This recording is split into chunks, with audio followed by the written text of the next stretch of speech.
Well, friends, very good morning to all our members and all our online participants, and also a very warm welcome on this to this virtual meeting on taxation of digital economy. I, on behalf of all of us and on behalf of the Bombay Chartered Accountants Society, would also welcome our learned speaker and a close friend of our society, Advocate Vaitheeswaran ji from Chennai. Welcome, sir. I would also like to extend a sincere thanks to him for agreeing to being with us, sparing his time and agreeing to address us today. I also acknowledge the presence of our secretaries, Mir Sheth and Samir Kapadia, and our two managing committee members, Ganesh Rajgopalan and Mandar Telang, who will be playing host to this online Zoom meeting. Friends, over the past 7 decades, hello, hello, am I audible? Yes, Manish, you are. Hello, can you hear me? Hello. Hello, Yes, we Manish. can. Yeah. Yes, you are. Friends, over the past 7 decades, the Bombay Chartered Accountants Society has been disseminating knowledge to its members and community at large. And since years, our unique selling point has always been our events, be it lecture meetings, seminars, workshop, residential courses, or long duration courses, and our publications. We have never ventured out on an online platform in a big way until recently when we were forced to do it. But friends, I'm happy and proud to inform you that the Bombay Chartered Accountants Society has taken up this challenge and handsomely converted this into an opportunity. And we have changed the way in which we are disseminating our knowledge and our reach to our members. We have gone online.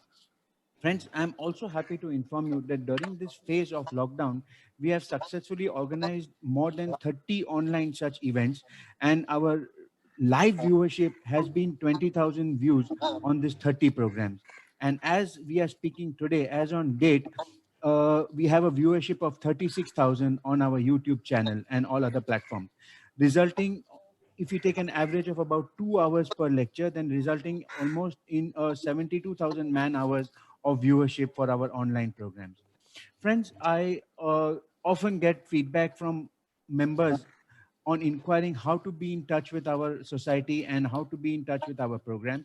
So for all of you, I would just request, all of you to follow us on our social media handle, that is BCAS Global, on Twitter, Facebook, LinkedIn, and YouTube, wherein we regularly post our updates and our forthcoming events, and also visit our website. Friends, I'm also happy to announce that today we have a social media following of about 37,000 people, and we witnessed an increase of almost 2,000 people in the last 10 days. I also take this opportunity to inform you of our forthcoming event on Saturday morning. We have an expert chat with Mohandas Pai, who will be speaking on the world and India post-COVID. Friends, I would also appeal to all our members who have so far not renewed their membership or journal subscription to do so immediately, so that we can continue to benefit from the knowledge enriching activities of the society. Now, friends, coming to today's topic and speaker for today. Friends, we all know that the whole world has gone digital. The digital economy today is just not restricted only to B2B or B2C transactions over the internet by email, or it is just not restricted to online shopping. There is much more to it.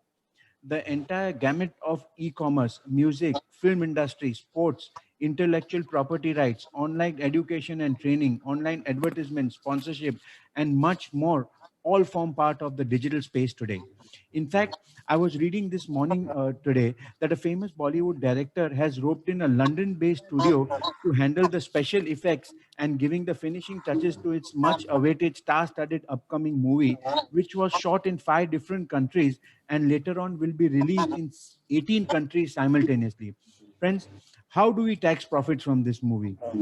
Slowly, the digital economy is overtaking the traditional economy, and to add to the complexities, it is getting tangled, and traditional economy, it's getting difficult to identify and demarcate separately. So taxation of digital economy is becoming a problem. Which jurisdiction will tax it? The jurisdiction of consumption of the goods and services, or the jurisdiction at the place of supply, or in certain cases where the intellectual property right is situated? To address all these issues, we have our friend, a very close friend of the society, Advocate Vaitheeswaran ji. He heads the practice of K. Vaitheeswaran and Company for almost 3 decades. Mr. Vaitheeswaran has obtained a law degree from the Madras Law College. He also holds additional qualifications from the Institute of the Cost and Works Accountants of India, and also he's a member of the Institute of the Company Secretaries of India. He also is the head of the Taxation Committee of the Madras Chamber of Commerce and Industry. He's a member of the Tamil Nadu branch of the Committee of the Indo-American Chamber of Commerce. He's the member of the Economic Policy Advisory Committee of CII Southern Region. More importantly, friends, he has recently authored a book on on taxation of digital economy, covering the international tax, the indirect tax aspects. So we have today, we could not have found a more apt person than Vaitheeswaranji to speak on both the direct and indirect tax aspects of digital economy. Friends, with these words, I hand over the proceedings to Vaitheeswaranji. Sir, the floor is all yours. Thank you. Thank you so much, and good morning, all of you. It's a pleasure to connect virtually, and it's so nice to see so many friends from BCAS connecting. And normally we'll have an RRC around this time, or probably in a later part of the year. And now we have this virtual meeting where we can share our thoughts. I'm so thankful that the BCAS chose this kind of topic at this point of time and called me to speak. Let me share some of my thoughts on this. My presentation would cover virtually 3 segments. One would be about the digital economy per se, then look at the direct tax and indirect tax. Direct tax and indirect tax will be interpaced. They'll be moving from one to another. And then we'll see where we go forward in this segment. Next, please.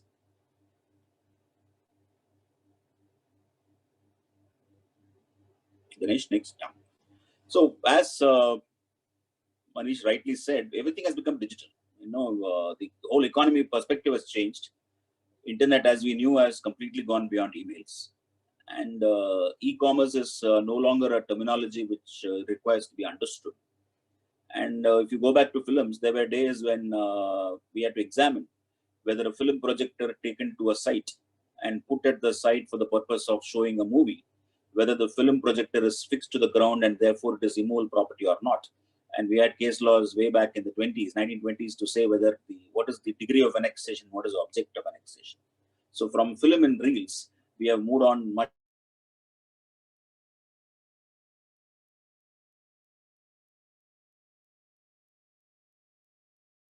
moved on to CDs, and now we are talking about downloads and live streaming.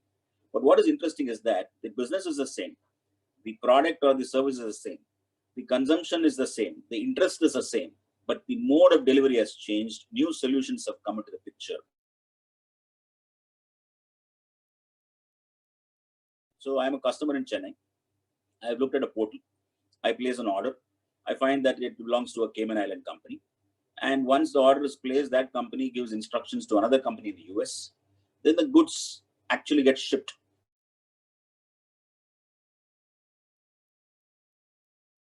Ultimately comes to my house and delivers the goods. Next.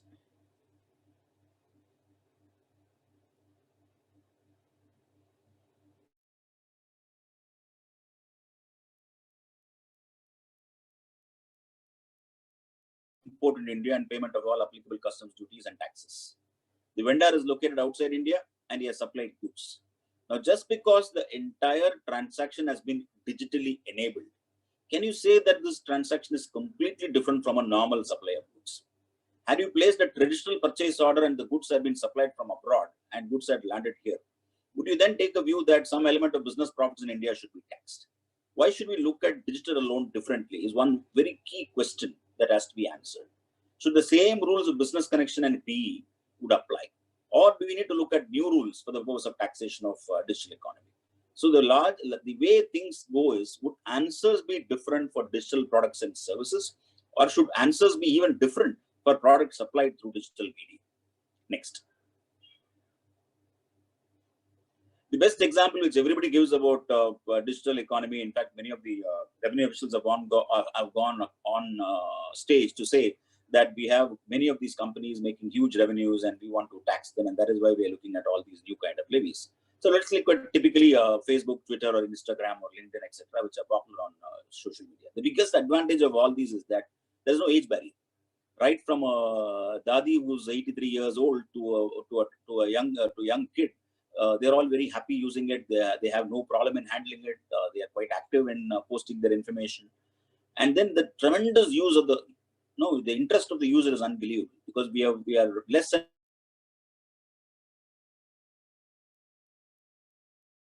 in the social media space, and therefore there's tremendous amount of interest. And then, of course, there is always, you can say, sir, there is a concept of an informed consent. What is an informed consent? You will have to say, you'll have to, let us say you download an application for the purpose of using a particular social media platform. Unless you say yes to a couple of permissions, you cannot go forward. And in your interest to go forward and use that application, you may give access to so many things which you're not supposed to give access. You give access to your data, you give your gallery, you give your contacts. But if you don't do that, you will not be able to enjoy the full effect of that particular application. So it's a very tricky one. You want to use the application, you have to say yes to so many things. If you say no, then you can't use the application. The problem is that there is no significant privacy laws. Data privacy laws don't exist in India, but of course we are going towards that. We have a committee, Sri Krishna committee, which has recommended certain guidelines, and legislation is likely. And the whole beauty of the social media is that the customers voluntarily come forward and provide massive data free of cost. The customer is actually the data provider. And then so the companies decided that this kind of data can be analyzed, technologies emerged, and based on data analytics, they could find out that we can actually do a target advertising. So let us give an example of somebody in the pre-COVID scenario of somebody in Mumbai getting transferred to Chennai, and he's come on a promotion. So he comes to Chennai on a promotion, and he posts on all his social media accounts saying,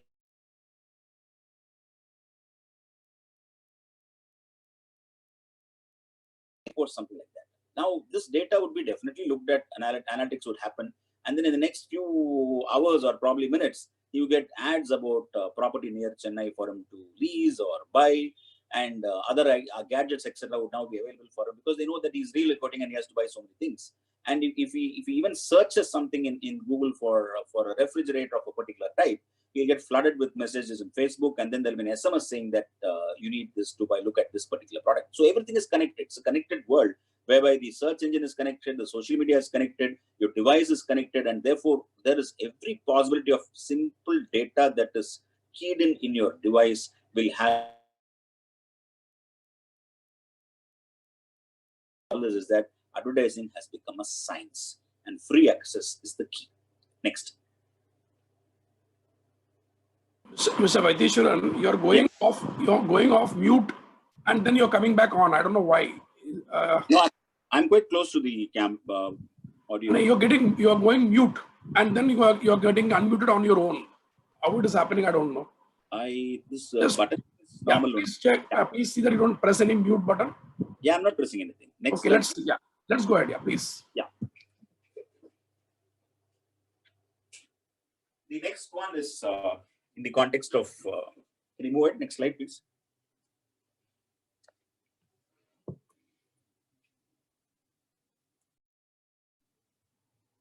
I'm now unmuted. Next slide. The next slide, please.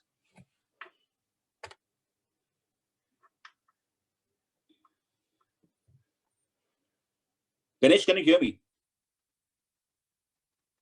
Ganesh? Yeah. Let me give an example of a company which is headquartered in Ireland.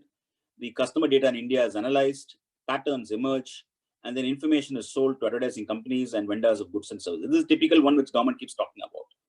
Now, the key question is, can you say that creation of a market in India creates a taxable presence? Or can you say that profits which arise out of sale of data generated can be taxed in market jurisdiction? So what is the role of a market jurisdiction? Does the market jurisdiction gets the right to tax it because of the fact that there is a market that is created in that jurisdiction and therefore they have a right? Or you can say that the data was generated in that market and therefore profits arising out of sale of data belongs to that jurisdiction, or some portion of it belongs to that jurisdiction. Next, please.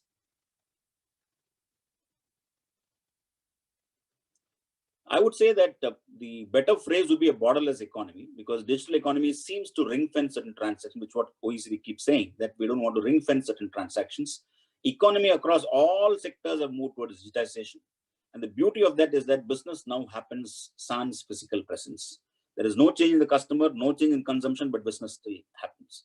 So now governments are saying that, look, we are seeing laws of tax revenues, because traditionally we go by the PE and we go by the existence of a PE. And if business can happen without the requirement of a physical presence, how do we get our revenues? So across the world, countries have said we want more revenue from these kind of businesses. Next. In fact, this is a terminology which is coined by one of my juniors. Digital twin is now the reality after COVID, because COVID has taught us many things. One, of course, to stay at home. The other is that how to continue your overall activities which you are normally doing without the help of a digital world. So now you have a digital twin. Whatever is possible, to the large extent, whatever is possible in the physical world is now being mirrored and mimicked by the digital world. And social distancing has forced you to stay to use at this technology, use at this particular process, whether it is professional or business. Everybody is now saying, can we do business as usual? One can now work without actually going to work. Just imagine if this pandemic had surfaced about 2 decades ago, we would have been in much more severe pressure, because we didn't have this kind of technology. We didn't have this kind of support. We didn't have this kind of alternatives. But now everything exists. Everything you can think of, there is a matching digital twin. So you can now do whatever is possible before with the digital presence. And going forward, every sector would start embracing work from home. They look at cloud as a very big option. They look, the SaaS will become popular, emerged tech will become popular. Earlier, it was confined to certain sectors. Now, beyond these sectors, every other sector will now see how to do business using all these things. So we are well and truly into the digital age. And in my view, everything will change, and this is a time to embrace that change. This will be the new norm. Completely new normal will start post this. Next. Let's look at some segments where you'll have this impact. Let's look at education and training. Many of you have children at home who are now glued onto the iPad or the laptop, or with speakers on, chatting to their teachers. Some teachers continue lecture after lecture because traditional classrooms are now getting to online courses. Colleges will have to reinvent, and campus education will become irrelevant. Exam halls would again be relevant because social distancing is difficult. Exam halls, so you will have online examinations. This seminar is a classic example. Seminar versus virtual seminars. Obviously, these kind of things will happen. From a sadness perspective, school children can no longer look out for rain holidays. You cannot say that rain is there, I can't go to school. You better stay at home and still be at school. Business and profession, even manufacturing sectors that requires physical presence will move towards automation and robotics. So how much of social distancing can you implement in manufacturing sector? There could be certain activities which are so connected that you cannot implement social distancing in the shop floor. And therefore, they look at next solution. Can I automate it? Can I look at robotics? And look at the other segments in manufacturing, your accounting, your audit, your business support, your design, your marketing support, your back office, all will move to work from post. So then you may even say that there will be some activities that require physical presence. Yes, there will be some element. In fact, there was some data about TCS, news item about TCS, as to what is their plan for the next 5 years and how they would like to move towards, nearly 75% would move towards work from home. So new tech solutions will emerge every day, every hour to avoid the physical. Next. Healthcare, app-based services will happen. You'll have doctors speaking online. You'll have doctors examining you online and giving advisory and consultancy. We already have drone ambulances in the UAE. In entertainment and shopping, probably the founding members of digital economy. Many of you know that your children at home, they're still playing games. They are the best to look at as to how they embrace technology. Earlier, when they were looking at calling their friends home and sitting on a game of Ludo, now they're playing the same game of Ludo online. All of them seem to be very happy playing this particular game of Ludo. And earlier they used to go out as friends and watch a movie. Now they do what is called as sharing. Netflix, they watch together, and there's a chat box while they watch the movie. So children can completely give us examples as to how they adapt. And we probably have to learn more from them in terms of how we go forward.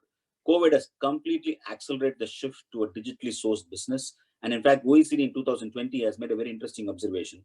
The world economy and societies are going through digital transformation that goes well beyond computerization and use of information and telecommunication technologies. This transformation is creating opportunities and challenges for all levels of government in the area of tax and expenditure policy and administration, service delivery, fiscal financial management, and regulatory practices and policies. Next. So this was published in 2019, where the OECD talked about the digital ecosystem and talked about what all constitutes a digital ecosystem. If you look at it, there is a computing power, there is IoT, there is 5G networks, there is blockchain, there is AI, there is big data, there is cloud computing. Next. AI in action is very well known. People now look at these things in much more easier acceptance. Self-driving cars is a classic example of Tesla. And all of us are quite used to the digital assistants. Right from your morning, you have your wake-up call is through your Alexa, and your entire day starts digital. Your Siri, Alexa, Pixie, Translate, GPS, Google Lens, Google Measure, everything is all being used. Professional services, we have IBM Watson, Ross Intelligence. In fact, a year ago, I had to make a presentation somewhere to one of the consulting firms on where would professional services be in 2025 and where would litigation be in 2025. So I made certain thought process and predictions, and I'm quite clear that it won't be till 2025. It will be much earlier. The entire digital journey will be so accelerated because of COVID. Healthcare, as I already talked about. Security is big, will be through all this. Face recognition, biometric, traffic, everything will go through this mechanism of AI, using AI. And of course, social media. Next. Fintech, we all know how the stock market behaves through algorithms and verification. Manufacture will become big. Right now, people are talking about how quickly we can manufacture ventilators or products relatable to ventilators using 3D printers and robotics. This would now increase manyfold because there is an urgency to get products, urgency to get things done. There will be a lot of AI in action in manufacturing segment. Defense, of course, will go through autonomous weapons. And space, we already have a Fedor, which is a Russian humanoid robot, to replicate the movements of the operator and perform certain actions autonomously. Next. So what is critical for AI is data. AI can be effective unless it has got access to massive data. Now, that is the biggest challenge in AI. Many companies jump into AI for the sake of jumping into AI. You have to be very, very careful. If you don't have access to data, if you're not in a position to have massive data, which you can put into a data lake and then analyze it and pick out something relevant, you're in trouble. Google has the biggest private data. Data is generated through multiple devices today. All of us generate data as we go. And the prediction is that 127 new devices are connected to the internet every second. And mobile device usage, which was 4 billion in 2013, is projected to 6 billion in 2020. I doubt if 6 billion in 2020 will be correct. It will be much, much more, because post-COVID, these numbers will again go up. Next. So many of us know this. We have this phone, and we are so used to what all we have in the phone. But if you try to analyze what all you have an iris sensor, you have a fingerprint sensor, you have a heart rate sensor, you have a pressure sensor, you name it, you have everything. And all this computes data, all this sends back data to wherever possible. And then that data is managed, analyzed, etc. Next.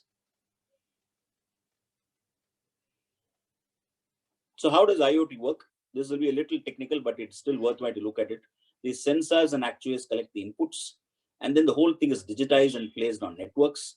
And then it will be processed using hardware, software, and edge analytics and provided to users. So basically, this is what the tax authorities are looking at, the processed data. The processed data is sold to somebody. So, but how does the process start? You will collect all kinds of data, irrelevant data. Or just imagine a situation in a traffic zone. You're on a road where there is a webcam which completely records the traffic. Now it will record every day's traffic normally. What is supposed to record is probably breaches and things like that, but it will record everything. So what you're having is going to have multiple voluminous data, and then this has to be digitized and placed and then analyzed and processed. So based on this data, some kind of solutions will be created. And that is how we now have solutions for the home. We have lighting, which is automatic. We have locks, which are automatic. We have Echo, which has got a voice, which is better than us. We've got connected cars. Imagine what could happen in terms of driving and preventive maintenance. Your car will be able to communicate to the owner that a particular part in the car requires maintenance, or it will simultaneously communicate to the vendor that he may have to replace it. Let's look at wearable devices. There are companies which say that you connect your wearable device to our website, and so that since you're regularly walking, we know your health data, and based on that, you will get some kind of discounts in your policy in the next premium. But you also have to know that data will also indicate what kind of premium should be charged for this kind of patient or a person. Healthcare, we are now moving towards diabetic retinopathy. Retail, many of you know how the analytics is so critical. In fact, retail is the one that is being big time affected by this COVID. But post-COVID, retail therapy will happen. As people say, when you're depressed, you go shopping. So I believe retail will jump back slowly and steadily. That will be the first one to jump back. And look at the Target story. This many of you would know that one father got a message from one of the multi-chain shops saying that your daughter is pregnant. Now he was furious and he got shocked. and he sent a shocking email to the company saying that how dare you say all these things. Then the company said that it's extremely sorry what we are doing. We'll apologize. Our topmost person will come and meet you and apologize. Few days later, the father called back and said, it's my turn to apologize. She's indeed pregnant. Now, how did Target find out? Target apparently had analytics to say who all pick up what products in the shop. And based on that, there was a predictive mechanism saying that if you pick A, B, C, then you're probably pregnant. So look at how analytics can be used in terms of retail, in terms of business. Real-time logistics, agriculture, we have phenomenal usage as far as AI is concerned. Predictions are also possible. Next. So this is a typical IT example which many would give, saying that the milk carton would tell you that it is empty, please, it's time to buy milk. Of course, I used to ask my friends saying that imagine if somebody is able to hack it, and what will happen if the milk carton decides to order a refrigerator? How do you prevent it? And your payment wallet is used to debit for a refrigerator. Next. Now I'll go on to the tax aspects. This is a famous observation of Justice Jagannath Rao in Visakhapatnam Port, which is the basis for most of the decisions on PE, where the API court said the permanent establishment postulates the existence of a substantial element of an enduring or permanent nature of a foreign enterprise in another country, which can be attributed to a fixed place of business in that country. So what was critical there was, they said that it must be of such a nature that would amount to a virtual projection of the foreign enterprise of one country into the soil of another country. So they're talking about virtual projection. Even though when they used the word virtual in 1983, they probably did not have the advantage of technology or virtual, but they used the word virtual projection at that point of time to indicate that there is something kind of telescoped into another jurisdiction, and that would get the right for that jurisdiction to tax it. Next. Then the very famous Formula One World Championship decision. Now, what happened here was, many of you know this case law where there was a Buddh International Circuit which was made available to that particular company to conduct that particular race in India.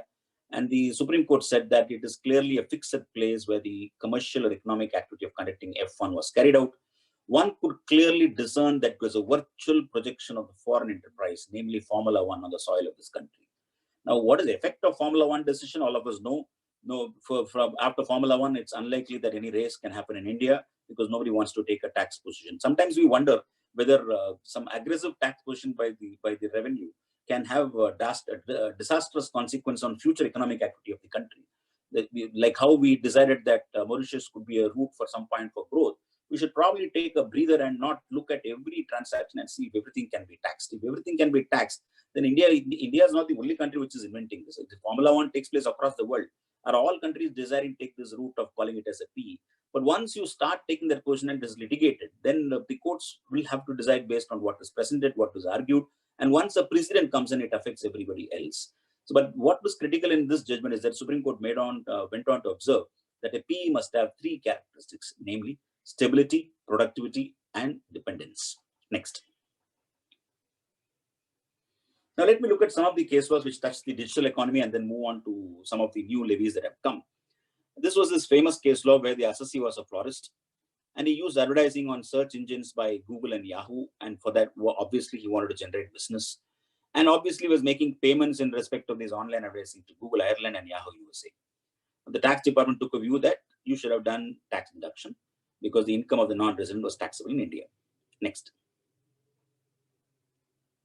The Kolkata bench in the case called as Right Florist made some interesting observation. They said that the traditional concept of PE, which was conceived at a point of time when internet and e-commerce was not even on the radar, does not really fit into modern day world in which virtual presence through internet in certain aspects is as effective as physical presence for carrying on business. Next. More critically, observation in the context of website. While website per se is a combination of software and electronic data, does not constitute tangible property, as it cannot have a location which constitutes a place of business. A web server on which the website is stored and through which it is accessible is a piece of equipment having a physical location, and such location may constitute a fixed place of business. And therefore, they said a search engine may not be very relevant, but if it is located in a web server and the web server is located in that jurisdiction, yes, it can constitute PE. And on facts, they said in the instant case, web servers are not located in India, and hence there is no PE. Now, what happens if laws change? What happens if local laws mandate that the servers will have to be located in the same jurisdiction? You have this RBI directive in the context of financial transactions. We have the agreements between US and Japan in the context of partial trans-Pacific agreements, where should data locate in terms of financial transactions. So can there be such laws can be a bigger question. But if such laws do exist, then you will be forced to locate a web server in a particular jurisdiction. And if you do that, you may probably create a PE based on this decision. Next. Somebody was accessing a website. Access was given on payment of subscription. Permissions were granted. Yes, you can use the name, confidential name and password. You can enter the restricted areas. You can navigate. You can move around. You're also allowed to download permitted content and to reproduce the same in storage media as permitted computer copies. Next. These facts, Delhi bench in the case of ONGC Videsh, held that totality of facts indicated that information and knowledge available to the assessee was made through a license, and therefore it falls under royalty. So there is always a twin thought process. Can I call it can I link it through a PE, or can I say that there is some kind of an access which falls in the ambit of royalty, and therefore can I still ask for withholding? Next. A Singapore entity provided social media monitoring services. This is more important today because social media can completely bring down a company in terms of negative news and what can go wrong with an organization. So there was an entity which was simply monitoring them as the social media activity, and it was obviously on subscription basis. The AR in the case of Thoughtbuzz ruled that the same would take the character of royalty as defined in the explanation to section 916 and in terms of article 12 between India and Singapore. Next.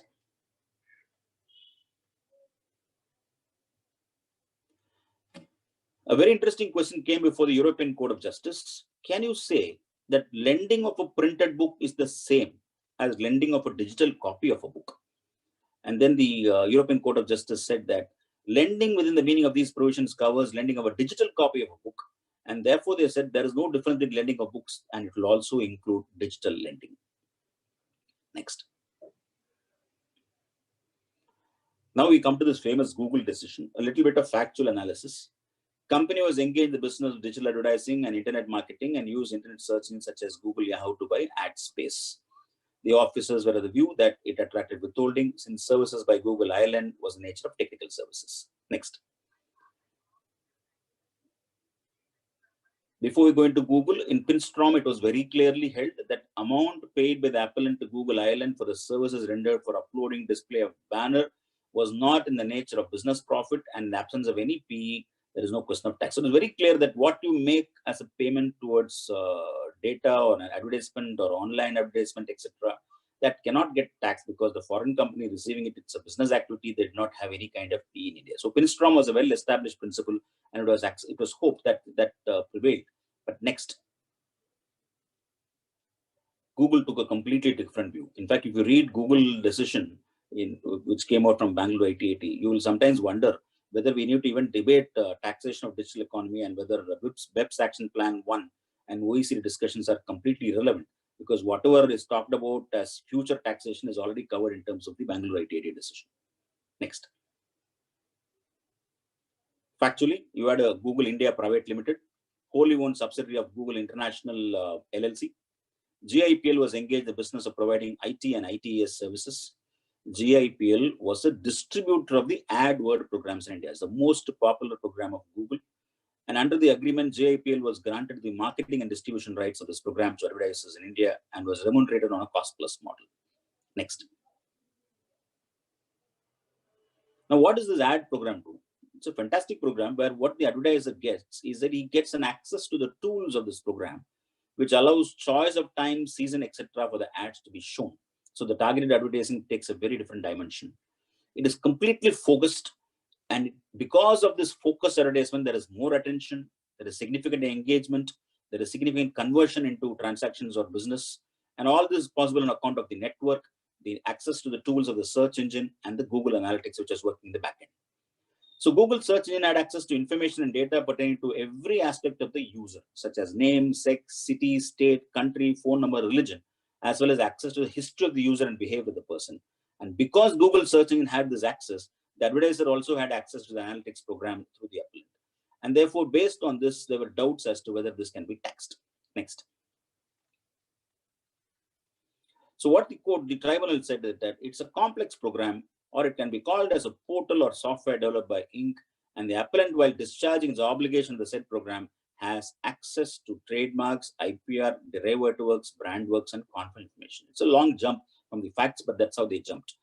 Payment made with the appellant to Google India was not as simple as the payment for purchase of advert space, and they said that it is a payment of royalty, and in terms of Section 916, it's an income deemed to accrue as in India. And one of the arguments put forth was there is already an equalization levy by Finance Act 2016. The tribunal said that does not affect the kind of services, and this would not convert the nature of payment made by the appellant. Next. Now, I've gone through this decision in full. I have a couple of questions. This probably is the point of debate which all professionals can engage in terms of Google. Can you really say that the payments for purchase of a digital advertisement space amounts to a payment by way of a royalty? Now, how is it so different if you purchase the same advertisement space or slot in a print media? The whole objective of advertisement, whether in the print or digital, is to ensure that your product gets awareness and you get a customer, or you convert an interest into a transaction. So can you say that print and media and digital media, there is no difference? So if print media does not confer rights, can there be special rights which are getting conferred in the digital media? That's a very important question. Now, going back in service tax, when at a point of time when service tax was being levied across different categories in terms of defining each categories, the usage of IPR was identified as a separate service, whereas sale of advertisement space was always identified as a separate service. So both were recognized as distinct services, and sale of advertisement space also include online advertisement. So if advertisement space sale was identified as a simple service species, how did it suddenly become a right to use an IPR or a brand, and therefore access to a brand, and therefore the payment is in nature of royalty? So this is an important question that probably will have to be debated as this matter goes up at the higher forums. Next. The second question in the context of Google is that, can an interpretation based on domestic law run completely counter to treaty provisions? Many of you would be aware of this decision of the AP High Court in Sanofi Pasteur, but it's a fantastic judgment to read in full. It's a lengthy one. But where the Justice Goda Raghuram has very clearly said that the principles of treaty override is very, very important. And how many retrospective amendments you bring into the act does not make any sense unless you are fortified by a non-extante clause expressed to override tax treaties. So you would have seen any number of amendments to Section 916. You would have had explanation running after other. In fact, we had this beautiful retrospective amendment up to 1962, where in the context of transponders, they decided to tax it from 62, even though satellites did not exist in the 60s. But anyway, whatever may be the case, the interesting point in the AP High Court is, yes, you have amended Section 9, but is it enough? Have you overridden Section 90? Have you said that the amendment is such that it overrides everything else? If you have not done so, then domestic law change cannot override what is called as the treaty supremacy. Next. The third important question in Google case is that whether a selling of ad space in a website is very different from a provision of a mere service. You have to look at SkyCell decision of the Madras High Court, where the Madras High Court brought a distinction between a technical service and a mere service, and said that payments made towards the same as a mere collection of a fee or use of a facility provided to who are all willing to pay for it, it does not amount to a fee received for technical services. So what he does, the customer, is that he agrees to pay for the use of the airtime, and therefore that is not in the nature of technical fees. Now, what a person agrees when he goes to an online advertisement is that he identifies a particular slot, a particular time, he is able to get that. Okay, it is more effective. For example, if you look at you engage an ad agency, when they design an advertisement for you, they know exactly what kind of requirements of your product are and how it has to be effective. Or you go to an agency for the purpose of billboards, they will tell you which billboards are ideal because this is where maximum traffic is there. This is where people have to look up. They're so bored from their cars, therefore they look outside and therefore they will see it. Now that is the modern version of targeted advertising. So what was physically known as targeted advertising in flyovers is now targeted advertising in the digital space. So is it so different that we have to treat it differently and bring all kinds of laws to tax it? Next. Now I'll move on to a sales tax case law from the US Supreme Court. So basically, just like how the jurisdictions were clamoring for direct taxes, in the US, states were clamoring for sales taxes. And the state of South Dakota discovered that many people from outside their states were able to do phenomenal business in their state without a presence. They did not have a place of business, they did not have an office, they did not have a warehouse, but through the website, through the internet, they were able to have successful business in their state. And therefore, they wanted to have to levy tax on that. Many of you who have gone to US would have noticed that sales tax differs in US state-wise. Some states have it, some states don't have it, some states have a very lower rate of tax. So, for example, in Boston, the use tax is quite high. And therefore, many people will take the car and move out of the state and go to the neighboring state, New Hampshire, and then buy something and come back because there is exemption or cheap rates as far as tax is concerned. So, very, very common. So, there was a law that was made saying that even if you don't have a physical presence, you'll be deemed to have a physical presence in the state of South Dakota if you have delivered more than USD 1 lakh of goods and services into that state, or you have engaged in 200 or more separate transactions. Now, this provision was questioned on the ground that it affects businesses, it affects interstate supply. And therefore, this went up to the South Dakota Supreme Court, where they said these provisions are not valid, then went up to Supreme Court, US Supreme Court, where they reversed the South Dakota judgment and said that this provision imposed by South Dakota is completely valid. And they said that the physical presence rule, which was given by the US Supreme Court in Quill, is no longer relevant. It is unsound and incorrect because they said Quill creates market distortions. In fact, they made a beautiful observation by saying that Quill did not have before it the present realities of interstate marketplace, where the internet's prevalence and power have changed the dynamics of national economy. So what followed the decision of the US Supreme Court in South Dakota? Next. Many other states had similar laws. Washington, California, Texas, Louisiana, Virginia, Massachusetts, Ohio, New York, all have similar provisions to create nexus based on transactions or based on users or a combination of both. And then a question arose as to whether this Wayfair ruling will have a retrospective effect or a prospective effect. And therefore, now there is a thought process as to how to make it prospective through a legislation. And going forward, there is also a new legislation in the US called as digital goods and service taxes, where they're going to create a nexus through a customer tax address and make the responsibility on the seller to pay the sales tax or the use tax. Next. Now, moving to the indirect tax, actually, again, I'll come back to that tax a bit later. We have something similar in GST, and this was a legacy which we borrowed from service tax. We just continued this. What is called as OIDAR. OIDAR is nothing but online information database access or retrieval services. It's a brilliant definition. Sometimes you wonder as to how much of interpretation you can do on this, because delivery has to be mediated by information technology. It has to be done over the internet or electronic network, and the nature of it is such that the entire supply is automated, or even if it is involving human intervention, it is very minimum, and it is impossible to ensure in the absence of technology. Brilliant. So this kind of talked about what is called as online information database access.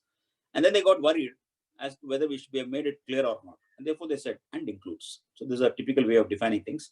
And not only said includes, we also put examples as to what is electronic services. So they decided to put advertising on the internet.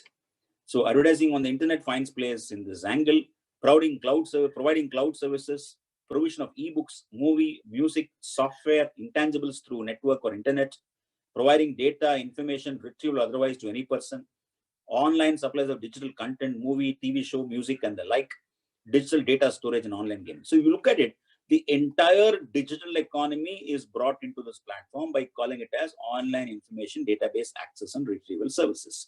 Next. So what happens if it is online database? So first key question would be to find out what is the place of supply for the purpose of taxation. Now, there is again an interesting definition in terms of section 1312, where they say that the place of supply for OIDR services shall be the location of the recipient. And then they say, person receiving services shall be deemed to be located in the taxable territory if any two of the following non-contrary conditions are satisfied. So let us say I'm a customer in India placing an order through OIDR.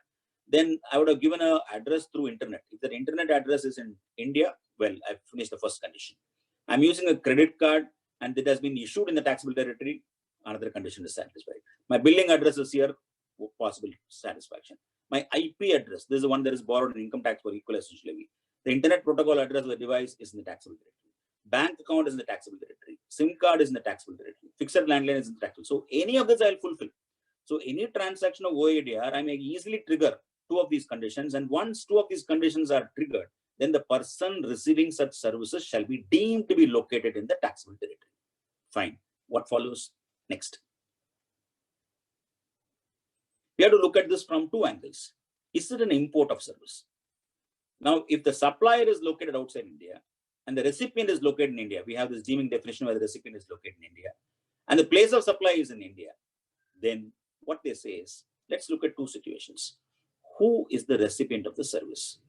If the service is being provided by somebody who is outside India, non-taxable territory, and received by a non-taxable online recipient, person other than a non-taxable online recipient, then IGST is payable under reverse charge mechanism. So let us say I am a non-taxable online recipient, then straight away I will get out of this ambit of this, because the levy is on the recipient only for other than non-taxable online recipient. So that begs the question, who's a non-taxable online recipient? Next. Some kind of thinking has gone through this. Government, local authority, government authority, individual. Any person not registered and receiving OADR for a purpose other than commerce, industry, business, profession, and located in the taxable territory. So they're trying to make a distinction between B2B transactions and B2C transactions in the ambit of OADR. If OADR is happening on a B2B basis, then the recipient pays the GST under reverse charge mechanism. But if OADR happens on a B2C basis, where the C is an individual or government or somebody, then the liability is shifted and the liability is technically only on the supplier of services. Next.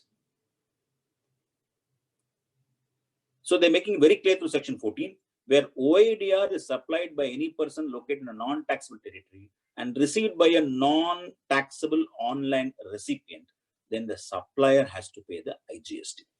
And in case the supply is facilitated by an intermediary, then they say, what is the role of an intermediary?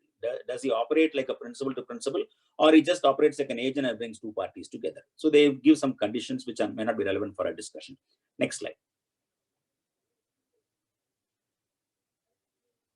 Next slide. So let me give an example. Cacophony International, a partnership firm, it is based in Chennai.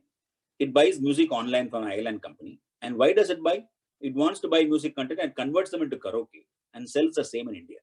Clearly used for business, clearly used for business activities. And therefore, what will happen is that the foreign company which provides this services is required to pay GST. You may ask me a question, how would a foreign company pay GST? For OADR purposes, there is a special mechanism for registration, where Bangalore has been identified as a location where any company outside India can register and pay this GST. There are more than 300 registrations already obtained, and people pay this. People are supposed to pay GST on this particular transaction. So, looking at a foreign company paying GST in India, we are obtaining a registration. Situation 2: Mr. Buff Bangalore purchases music to the internet from an island company. Now, this is very clearly digital content which is downloaded. This is falling under OADR services, but he's an individual. The moment he is an individual, what happens? The happening is that if it is an individual kind of a transaction, it becomes a non-taxable online, that category falls into place. So the supplier becomes liable. If it's a business-to-business transaction, it is an import of service where the recipient pays the tax. I think I shifted the logic in the examples. Let me make it once more very, very clear. Cacophony International is a business entity buying music for the purpose of business, and therefore it is an import of service. Cacophony will pay RCM, GST. In the case of Buff, who is an individual, when he buys for his own purpose and consumption purposes, the foreign supplier has to take a registration in Bangalore. Even if it is Buff Mumbai, he has to take a registration in Bangalore and pay the GST. Now let's look at CRS services. One of the views that was expressed by the tribunal in the service tax regime, where they said that the computerized reservation services for airlines, which was provided by Galileo and Amadeus, they said it is OIDAR. Now, if CRS services are provided by Galileo and Amadeus, they were considered as OADR, then the recipient is a business entity and therefore it will become an import of service. But let's look at how the same CRS service is looked at from an income tax purpose. CRS was identified as a source of revenue, partially exists in the machines installed in the premises of the subscribers, and was held to create a fixed place P in the case of DIT versus Galileo. Of course, there was a discussion as to how much of profits are attributable, but the point was that it was identified as a fixed place P. Now, just imagine a situation where you have a fixed place P in India and you have a registration in India. Now, does it make it a situation where it is no longer under RCM and forward charge comes to that company? that becomes a huge debate. We don't have time for that. We'll go forward. Next. So data becomes so critical. Data everywhere. In fact, people used to say that data is a new oil. We doubt whether data can be called as a new oil, because data is now more powerful and bigger than oil. Oil has lost its significance big time. Nobody in the world believed that oil would have this kind of an impact. But business have always used some kind of data. Don't forget the days when when you're sitting in the afternoon in your house, there'll be a bell which is ringing during your siesta time, and you open the door, somebody with a form and a paper asks a question: do you brush your teeth? Of course, I brush my teeth. What toothpaste do you use? This is the toothpaste. How do you like it? Do you like the flavor? What do you think? And based on the inputs, they change. The toothpaste change. We now have salt. We now have so many other things which has come into the toothpaste. So data collection was always there, but data collection was in a very minimum format. Take the case of a taxi ride. Earlier, you used to pick up the phone and book a taxi. Now, at best, what will happen? That man would have a register. He will note down the customer. He will note down the time and date. He'll tell the driver to go and pick up. And once the pickup is done, matter is over. But today, the kind of data that a Uber ride or Ola ride would collect is unbelievable. It will collect your location. It will collect your where you're going, when you're going, what is the time, what is the route you have taken, how you have paid, what is your tip given to the driver, what is your conversation happening with the driver if you're recording those conversations in terms of data, what is your complaint mechanism. So much of data is collected across billions and billions of rides. Now, based on this, this data can be used for anything. You can predict customer behavior. There are instances where you have food apps which tell you that why did you eat this? And there'll be indication that you have to eat this, even though you'll have something else in your mind, and that something may not be available at that point of time. So much of data can be collected, and the taxi data could be used for some kind of predictive behavior for automobile sector. With the automobile sector, data can be collected for behavior patterns in traffic. The traffic data can be used for transportation reforms and government policies. So much of used data can be put into. But the question is, how do you value this data? How does the user even know that he has given data? Who is the owner of data? I've given the data. I've given it involuntarily. When I use an Uber, I have no intention to give all this data. But if I don't give this data, it won't work. Unless I put location, the Uber driver won't come and pick me up. And therefore, I'm giving so much of data. So what will happen in the future? If data privacy laws prohibit usage of data collected for commercial purposes without consent, without informed consent. So my question would be, are social media services really free? When we log on to the Facebook and we're able to use the Facebook, or we log on to LinkedIn and use the LinkedIn, why are they giving it free? They're giving it free because technically they're giving it free, but probably data is something which you are providing, and they are very happy with the kind of data you're able to provide, which are able to monetize. So the larger question in the future would be, can data become consideration? In fact, if time permits, you should look at my book, which has gone in depth into all these aspects as to how you look at data. And thanks to the virtual economy, thanks to the COVID, since bookshops are closed, I had no choice but to go to the next dimension very quickly. So the books are now even available in the Amazon in the e-format. Next. Big data is basically raw data, but it has to go to phenomenal analysis and patterns, and then assumptions can be made. Next. So what is the real challenge in taxing this digital economy? Fundamentally, we already talked about this. Markets can be accessed without a physical presence, and the traditional rules are no longer effective. Phenomenal reliance has been placed on intangible and mobile assets, and there is increased avenues for profit shifting. There is every possibility that you can move your profits around depending upon your jurisdiction, your location. In fact, things can even change. Things can even change where if a country is a little bit lax in terms of data storage, business could go to that particular country. If a country says that servers in my jurisdiction will not be taxed, servers could very well be located in that jurisdiction. So you will still have that kind of things happening. Then we'll go back to our old question as to whether this is treaty shopping. What is the principal purpose test? All that will happen again. So with respect to indirect taxes, consumption taxes, firms situated in their point of sale try to locate in a low tax or no tax jurisdiction to minimize VAT GST liability. So the source principle becomes increasingly irrelevant in an increasingly digital age. Next. Now, a very interesting observation, 1923, the League of Nations document on double taxation, which was again quoted in the CBDT report. It's a brilliant passage. The oranges upon the trees in California are not acquired wealth until they are picked, and not even at that stage until they are packed, and not even at that stage until they are transported to the place where the demand exists, and until they are put where the consumer can use them. These stages up to the point where wealth reaches fruition may be shared in by different territorial authorities. This was observation made in 1923. Now, this is what companies are looking at and saying that, look, in the digital economy, the market jurisdiction also has got an equal role to play. There is a place of consumption, there is a place of data location, there is a place of generation of market. Why can't we get a share of taxes? Next. So SEP, what we call a significant economic presence, an explanation was introduced by Finance Act 2018 as to how it will constitute a business connection. And then we had this 2020 Finance Act, which completely substituted the explanation and put a caveat by saying that this is going to happen only from 1/4/2022. So the thought process was, okay, India is going through the same route like rest of the world. India is aware that the Pillar 1 discussions have not moved forward. They're moving in a particular direction, but consensus is still elusive. Countries are still debating as to how to bring in a mechanism for taxing the digital economy. And therefore, India, which brought its SEP in 2018, decided to pause. And therefore, it is giving significant amount of time up to 1/4/2022 for all these discussions to happen. And probably that seemed to be the logical approach and logical thinking when they said that this explanation is now effective 1/4/2022. And they refined the definition. They reprocessed what was the earlier definition. And they brought in this concept of systematic and continuous soliciting of business activities or engaging transaction number as may prescribed. So they had this prescription methodology for transactions and payments. And then they added that income attribute will be taxed. Now let's look at one more angle of SEP. Biggest question in web contracts is that where do you sign web contracts? When does it become operative? Which country has got jurisdiction? Whether execution of agreement in India is critical. Therefore, this SEP explanation says that transactions shall constitute SEP in India whether or not. We don't care. You enter the agreement wherever you want.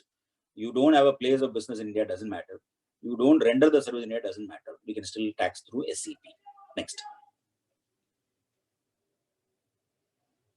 Then an interesting, another explanation was added.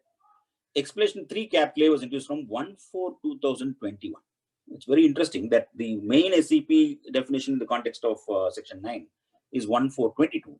But then the income attribute definition has now widened by saying that income attributable to operations carried out in India shall include, and look at what all it includes, advertisement which targets a customer who resides in India or a customer who accesses advertisement through IP address located in India.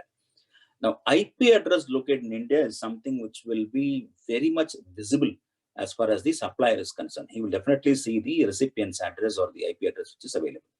Now, what happens is that this explanation says an advertisement which is going to target a customer who resides in India. So whatever income you get from that advertisement, you want to look at attribution. And then you're collecting a lot of data from a person who resides in India and he accesses through an IP located in India. You sell that data. That is also income. You want to look at it. And then from the data collected, you're making sale of goods or services to a person who resides in India or to a person who used IP located in India. That also we want to bring it in the ambit of income attribution. So what is income attributable to operations carried out in India is no longer referred to a percentage formula through tribal judgments. We had enough tribal judgments, and what is the income attribute? They try to very specifically say that these are the elements which will get captured in the attribution element. Next.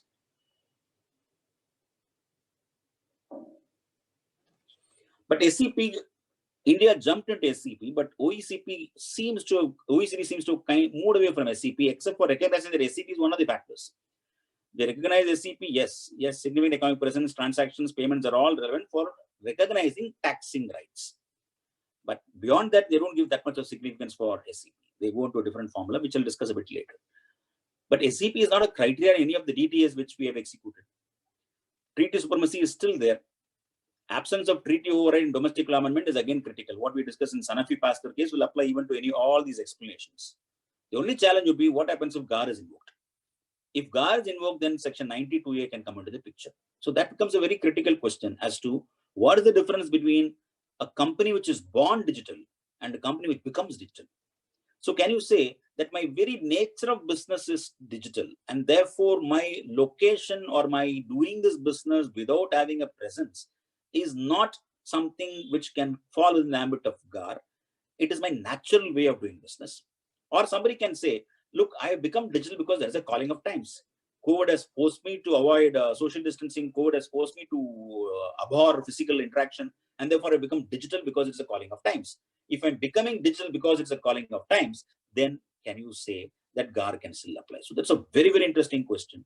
And can PPT be applied to a state to state that business has become digital only to avoid taxes? Or can you say digital was a natural corollary, natural transformation? Therefore, my prediction is that litigation is likely to explode in this space as far as taxability is concerned.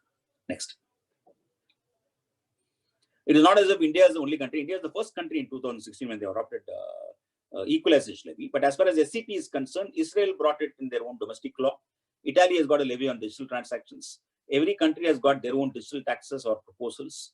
And of course, other countries have tried to look at large multinational firms to their own divided profit tax, or be it as in US, what's got more challenges, GAFA and France. They're all by itself huge similar topics. Next. Let me go on to another attempt to tax the digital economy, which is the equalization levy. Pillar 1 did said that you can take some temporary measures. Therefore, the unilateral measure, India again was the first to impose equalization levy, 163 to 172 of Finance Act 2017, but there was only one service, namely online advertisement, and that too through withholding mechanism. Next. Nobody expected this. Out of the blue, while you're sitting in COVID, while you're at your home hoping for relaxations in terms of existing tax provisions, while you're hoping that some of the new provision introduced will be deferred and dates would be postponed to another date, you suddenly find that the bill stage did not carry this, but the bill, when it was moved for an amendment, had a sudden provision. Within a matter of 7 days, between 23rd March to April 1st, you have a new law. And that is section 165A with for effect on 1/4/2020. It's a mind-boggling provision. Equalization levy at 2%. Okay, on what? On the amount of consideration. For what? Consideration received or receivable by an e-commerce operator from e-commerce supplier services made or provided or facilitated by it. Fine. The e-commerce operator makes a supply or he facilitates a supply. To whom? To somebody resident in India and to a non-resident under certain circumstances, or to a person who buys such goods or services, or both, using internet protocol address located in India. It's finished. Every single e-commerce supply transaction which is going to be affected by a non-resident would be brought within the ambit of equalization levy. And the language is very wide, language is ambiguous, it's got a lot of issues. I'll explain in the next few slides. Next. E-commerce operator is very widely defined. A non-resident who owns or operates or manages digital electronic facility or platform for online sale of goods. And they're saying e-commerce supply would cover online sale of goods owned by an e-commerce operator, online provision of services by that same guy, or he even facilitates an online supply of goods. So a platform that is used for a physical supply of goods is sought to be identified as an e-commerce supply just because a platform was used. Next. This is in the context of non-resident to non-resident, where they try to say that even under circumstances you can get taxed, whereby if an advertisement is sold which targets a customer who happens to be a resident in India, or a customer who accesses the advertisement through an IP address located in India, then also e-commerce is taxable. Or if you sell data from a person who's resident in India or a person who uses IP in India, we can tax it. Imagine the impact and scope of all these provisions. So this amendment, and there is, interestingly, if you go back to equalization levy in the past, along with the first version of equalization levy, we had section 10 within bracket 50, which provided for an exemption if you pay equalization levy.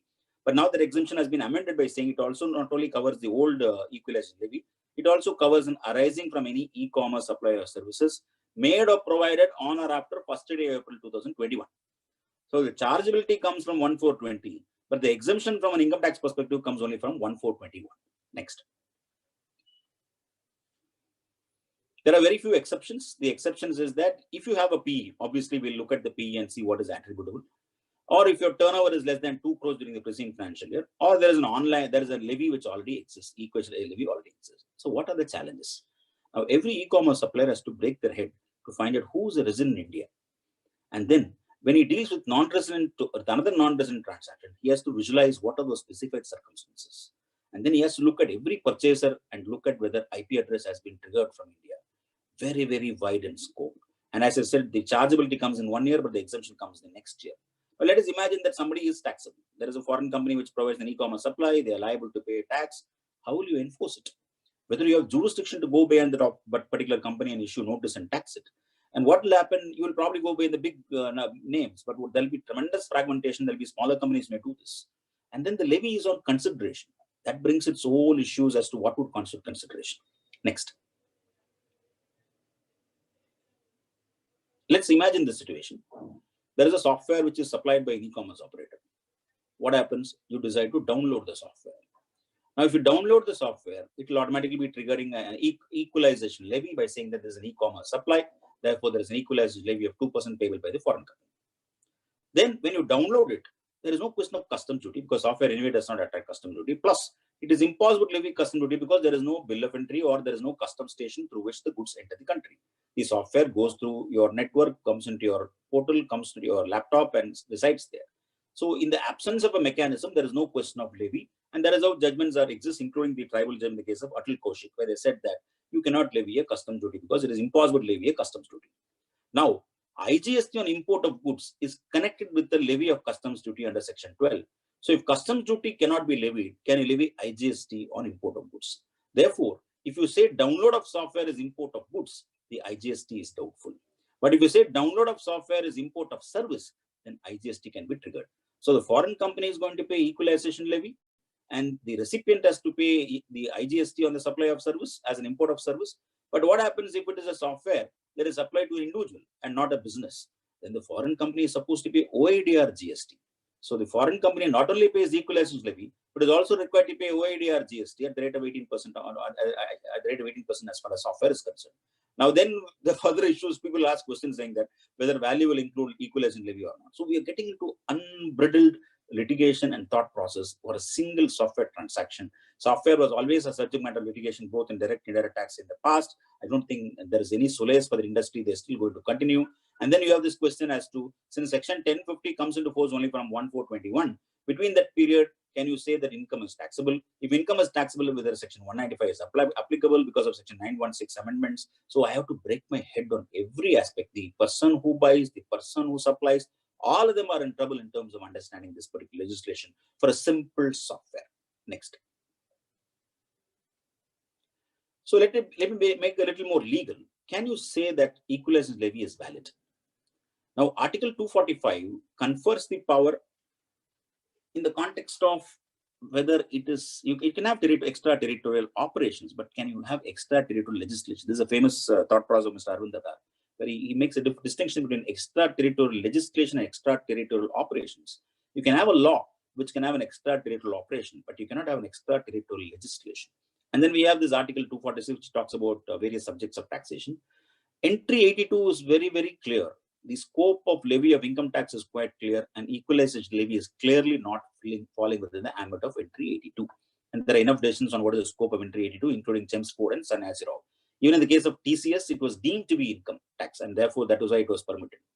Whereas if you look at Entry 97, any other item matter not enumerated in list 2 or list 3, including any tax not mentioned in this list. But Entry 97 is linked with Article 246A, and now Article 248. Article 248 is now saying it is subject to 246A. What does it mean? Article 246A is the only article which deals with GST. So all supply of goods and services can be subjected to GST only through Article 246A.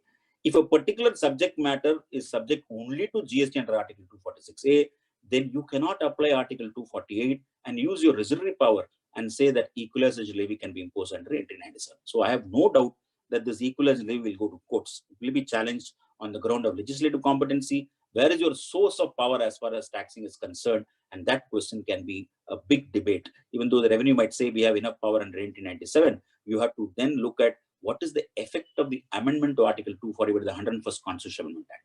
Earlier, yes, 1997 was quite wide. But after 101st Constitutional Amendment Act, it becomes very, very difficult to say that Entry 97 is enough to levy, and therefore Finance Act gives me all kinds of powers. Next. So the legal question which I'm pegging is, can there be a levy of equalization levy on a transaction which is already identified as a supply and subject to GST? The Parliament has already exercised this option and said that this is a transaction which is a supply. If it is imported by a businessman, let him pay GST and reverse charge mechanism. If it is imported by an individual, let the foreign company pay in India. Therefore, the foreign company is already paying GST on this transaction. can you levy equalization levy, which is also on the same transaction? If supply of goods from a foreign country is not subject to tax in India, merely because it is affected through e-commerce, can you treat it differentially? Can an e-commerce transaction trigger a levy? Can Parliament impose EL over and above GST? Therefore, these are very critical questions, legal questions, which will be debated in the next few months or years before the courts. And again, the question would be on the entire consideration. If you're collecting GST, can you again subject the same consideration equalization levy again? And is targeting an Indian customer sufficient territorial nexus? Does India have the jurisdiction to say that we can tax you because you're targeting a particular customer? Is that enough territorial nexus? Would it stand the scrutiny of law or the courts? Next.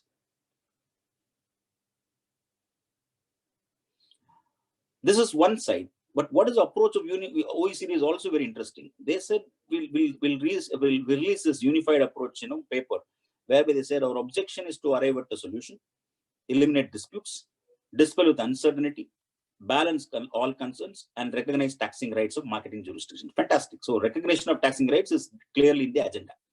But what came out next? What came out was, yes, there is a new nexus depending on, we can really recognize that you have taxing rights. But then what the OECD in the unified approach said that when it comes to profit attribution, the solution proposed is some kind of a deemed residual profit, which will be allocated to market jurisdictions using a formulaic approach. And that by itself may not gain acceptance amongst all countries, because many countries are likely to say, look, you give me a taxing right, but what is the purpose if the amount of profits available to tax is negligible? It is insignificant. Next.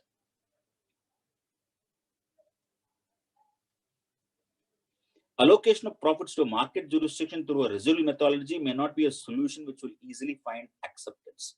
And then a lot of terminologies by itself. What is routine profit? What is non-routine profits? Allocation of non-routine residual profits would not meet the objective of Pillar 1, which is based on creating a new nexus based on SCP and users.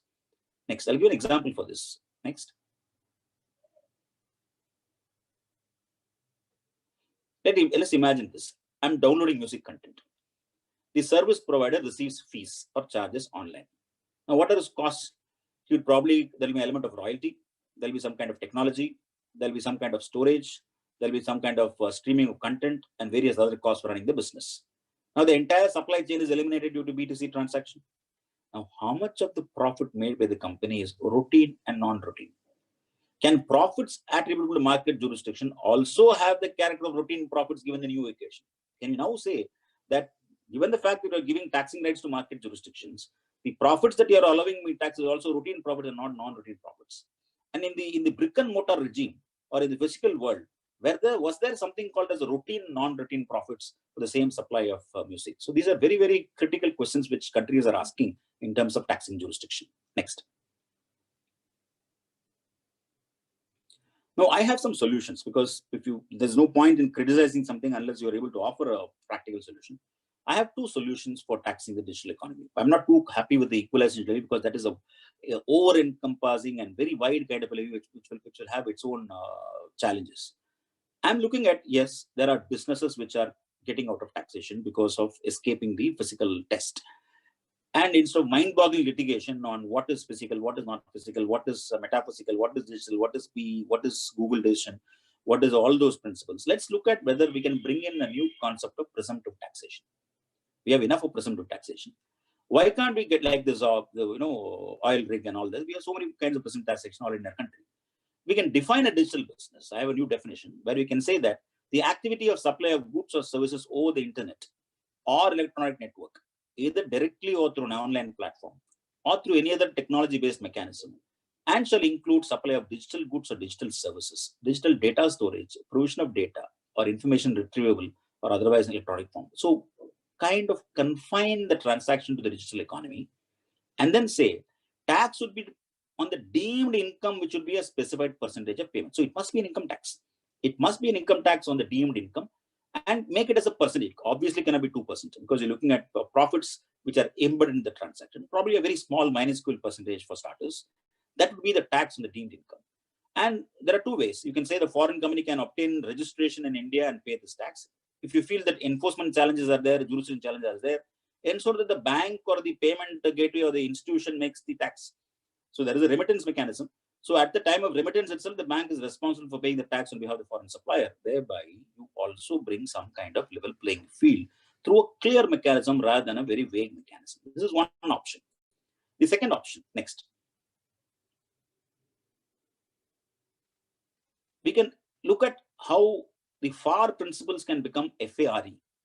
We can elaborate and further discuss on what is called as a theory of apportionment.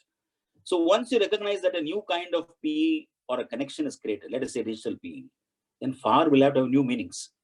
Function should cover access and penetration in the market. Assets deployed should cover the website, the AI solutions, the technology platforms that are used in the transaction delivery instead of physical location. Risk, whatever is inherent to digital business, there is a very different from a digital and a physical business. Privacy issues are there, security issues are there, vulnerability of data is there. All that will have to be given adequate weightage. And then from FAR, you move to FARE, where you add another element called as E, and that would be an economic presence. There has to be a super weightage which will have to be determined based on thresholds in terms of sales or volume. So I've recommended two solutions to look at taxation of digital economy. One is through presumptive taxation, and another is an apportionment based on what I call as FAIR instead of FAR. Next. This comes to my last slide so that I've given some time for question answers which have come in. What is going to happen right now is that the equalization levy of India by 2020 would inspire many other countries. So there'll be many countries which will probably take the route of India and would go further in terms of this kind of a levy. But going forward in the digital highway, we may have virtual malls. Why? Because now, so COVID has ensured that you may not open a mall for a long time. But at the same time, consumer demand does exist after some point of time. So there are already more virtual malls where you can visualize and use, augmented reality, and then see whether you can look at the furniture, place the furniture in the room that you've created for your own house, and see whether the colors match and the size match, etc., and look at the purchases. So there will not be any more look and feel, touch and feel requirements. Everything could be available virtually. There would be increased usage of robotics and automated equipment, and therefore MasterCard decision will again come into play. And if you know that the AR ruling in MasterCard, which virtually said there is every possibility for PE, but virtually they said that the automated processor by itself creates a PE. Then what will happen to virtual consulting? If you look at the Clifford Chance decision, the view of the court was that let's look at the number of man days spent by the concerned person, and then determine whether personal PE has been created for the purpose of taxation. Now it is possible that you can do consulting through virtual format. You may not be required to come to a particular jurisdiction. So what will happen to Clifford Chance decision? How do you determine number of days present in India for determining status when the entire work can be done virtually? There'll be new nexus theories. In the Google case, there was this reference to naval cord.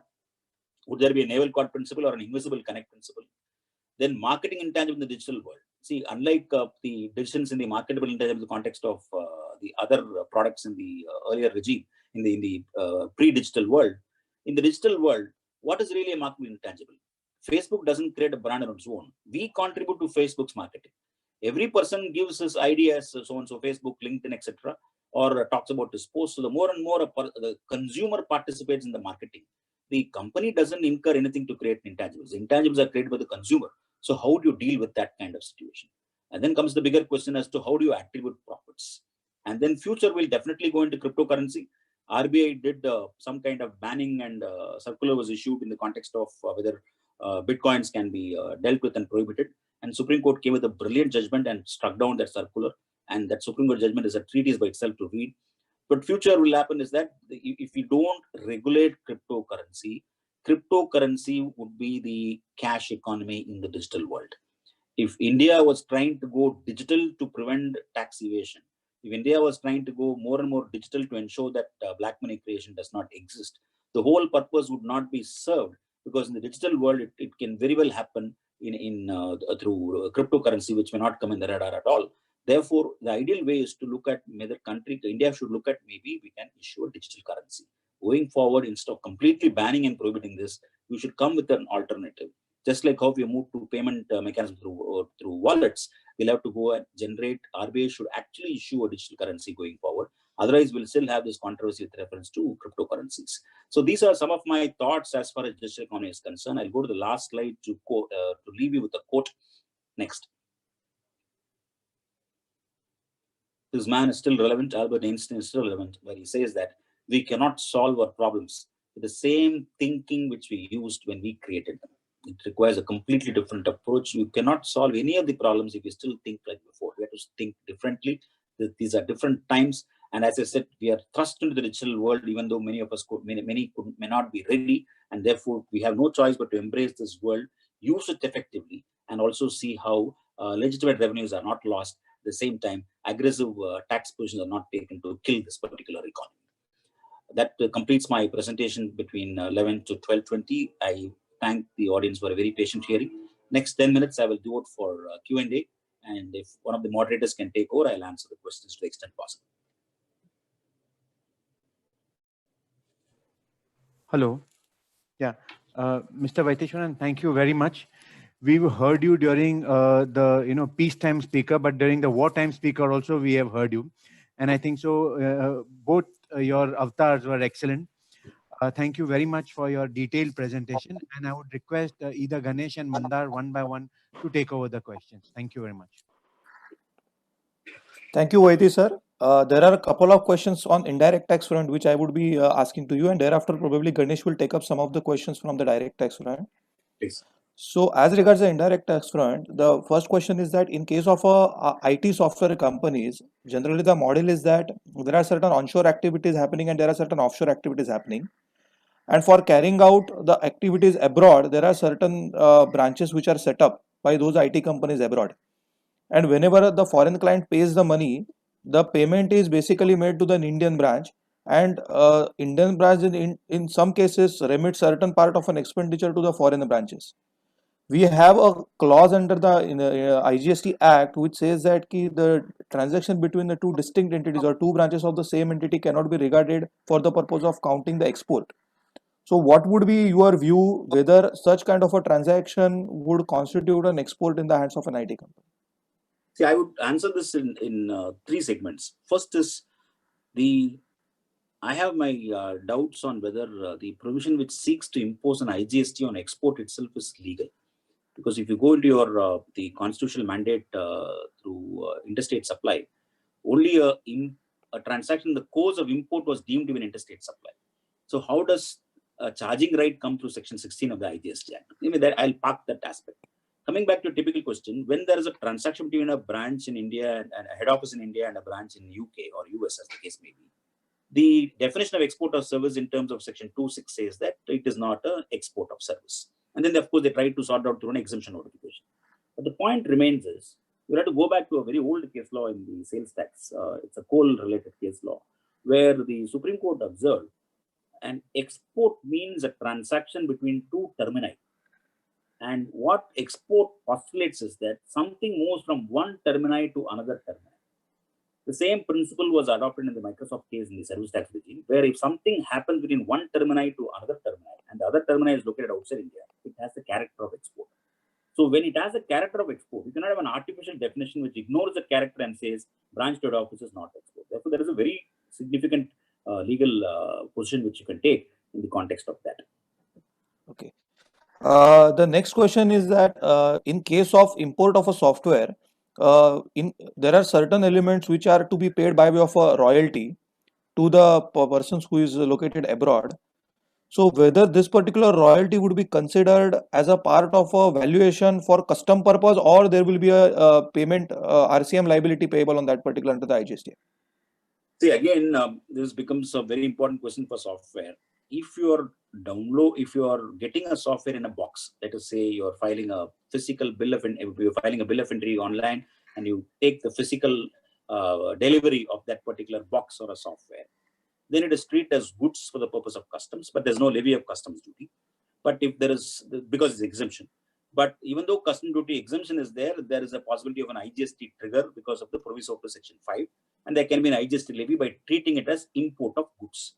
Now, at the same time, instead of doing in the physical format, if you decide to go to get the e-license, and then you go to the server and he gives you a key, and using the key, you download the software into your laptop or your computer. The decision of the Atul Kaushik is very, very clear by saying that there is no import for the purpose of levy of custom duty because there is no mechanism to taxes. They apply the Srinivasa City principle. because there is no mechanism to taxes, this cannot be taxed. Now, if you cannot levy custom duty under section 12, then the IGST on goods also cannot be levied. So that becomes an interesting question. If you treat as import of goods as far as download of software is concerned, you may end up paying nothing. But if you treat as import of service, then the reverse charge mechanism will automatically trigger, and you have this software related IGST at the rate of 18% you have to pay. So even though you may call it royalty, you may call it technical fee, or you may call it right to the software or whatever it is, as far as law is concerned, they've covered permanent, temporary, and everything. So there is distinction between copyright and copyright article is all diluted as far as the taxing entry is concerned. So if you treat it as a service, you will definitely get hit by 18%. But if you treat it as goods, there is a possibility if you can look at Atul Kaushik. Okay. There is this last question from an indirect tax perspective. In case of educational institution, when they are importing certain journals and periodicals, some exemptions have been given to them by virtue of certain provisions of the exemption notification. So the question is whether the e-books can also be considered into that exemption to treat it as a journals and periodicals. This is because there is no definition of a journals and periodicals. Agreed. You will have to then interpret that the journal also includes e-journal and things like that, or whether journal can become content or not can be a question. Now, there is an interesting decision in the context of customs duty. If you go back to the first principles which came in the context of technology, that was the Associated Simmons case. In the Associated Simmons case, what happened was there was an import of technical drawings. So the company had imported technical drawings, and then that drawings was put into a floppy drive and declared as a commodity for import with the value of $1. The customs authorities said that no, the floppy is not the item involved. The content is what is the item involved, and therefore the content should be taxed at a much higher rate because you're paying a huge figure to the foreign company. There, the Supreme Court said that technical drawings put in a media take the character of goods. So now the question will be whether e-journals, you can apply this kind of principle and then say e-journal is the same as journals or not. But harmonious interpretation, just because the mode of mechanism changes, you cannot change the taxability is one question. Customs is different because point of import was required. That is why I took that particular view as far as Atul Kaushik is concerned. But when you're looking at an exemption, you can very well say that the intention of the legislature cannot be that the physical books will be exempted, but e-books will not be exempted, because that goes against the philosophy of the government itself. Okay. There is one incidental question, extension of this. There are certain educational institutions which are probably in the medical fields, which have their colleges also and which have their research labs also. So the same content which the educational institution is using is also used for the research purpose. So would it make any difference? Would it take it outside the purview of an exemption merely because those particular journals are used not merely by the educational institution but also by the research wing? No, but the exemption is confined to the education institution. So the way the language is, you must first fulfill the criteria. If you meet that criteria, then the exemption automatically applies in all courts. So even if it is used for the subsequent other purposes also, so long as it is used for the educational purpose, it should be allowed. Yes. Okay. Ganesh, any questions from your end? Yeah, Mr. Vaitheeswaran, it was a very fantastic presentation. I enjoyed it thoroughly. Thank you. Can you hear me? Yeah, I can hear you. Can you please go ahead? So, as expected, there are a lot of questions on equalization levy, very little on the digital taxation generally. I will try and phase out my questions from the general to the specific, so that we get a flow in our questions as far as possible.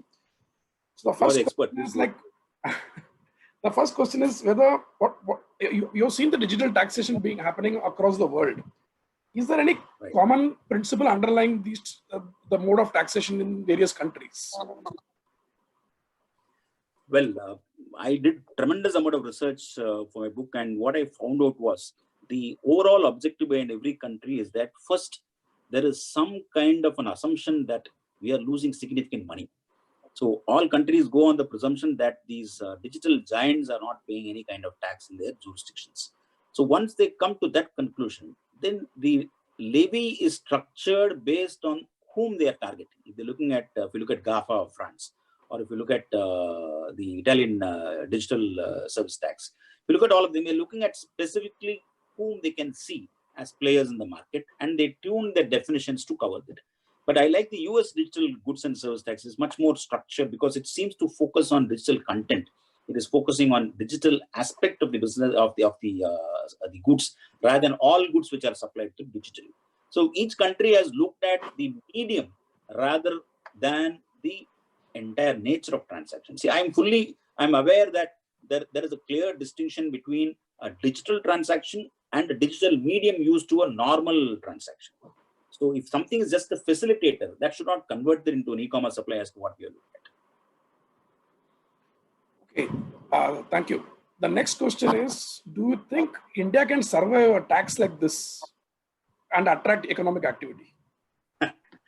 Well, we don't know what all is going to come for later, but the very fact that the bill got amended and the act came in a span of 10 days when everybody was in their lockdown. And when we opened the Gazette copy, we realized that what is the new section that is there which we never read in the bill. That itself shows that they're quite serious about how to go about this. Probably India has become, India probably wants to take a front row, a forerunner kind of thought process by coming to the conclusion that the discussions in digital economy is not going anywhere, and we may not conclude with any kind of effective taxation. Therefore, till that, we don't want to lose the revenue. But are we killing the golden goose is the key question. You want the egg, but you in such an enthusiasm, the very wide definition of e-commerce supply. I would request that we make all kinds of representations, ensure that some kind of fine tuning has to be done. If you want to have an equalization levy, just like what you did in 2016, probably add 2 or 3 more transactions in the 2016 levy in terms of what you would think would cover it, and rather than giving such a wide nature where even a normal transaction would come under equalization levy. Just imagine a situation like this. A normal transaction can become an e-commerce supply. Because it becomes an e-commerce supply, it will attract 2% tax in the hands of the foreign supplier. And if income is going to be generated in that transaction and section 1050 comes into play, what was their normal income tax also, they won't collect. They may be worse off with equalization levy compared to this, because 1050 has got a role to play.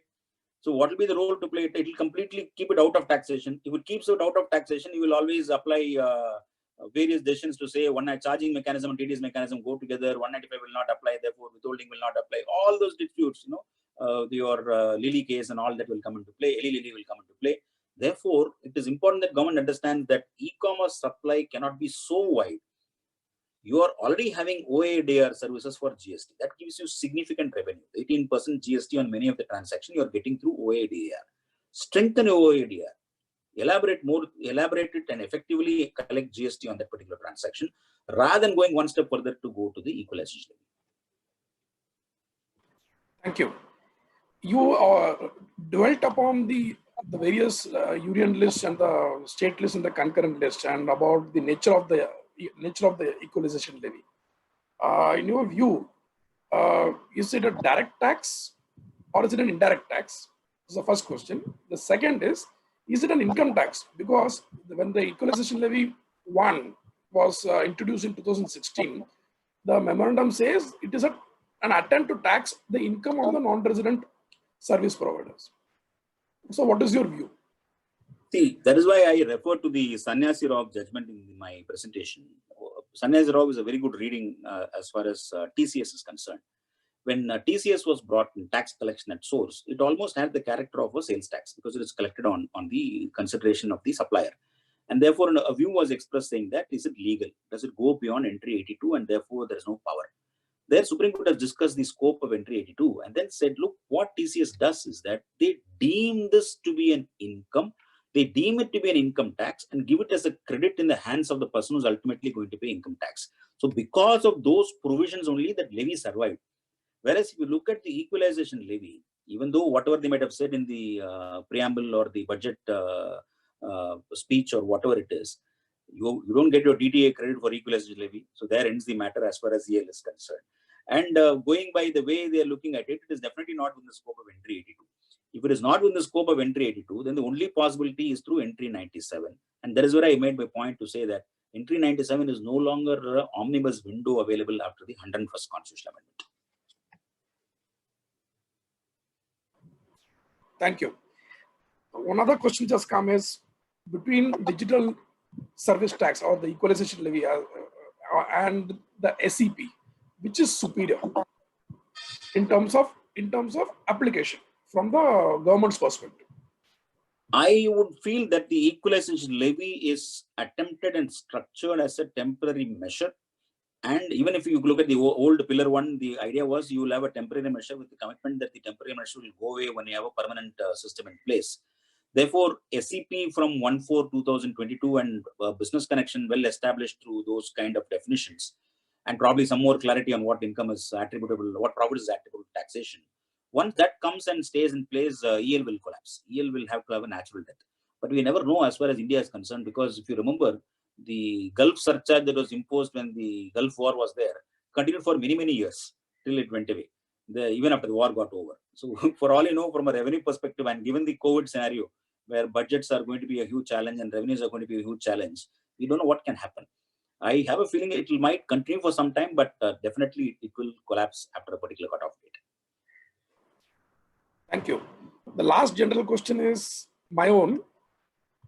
Do you expect challenge to the equalization levy under the WTO norms?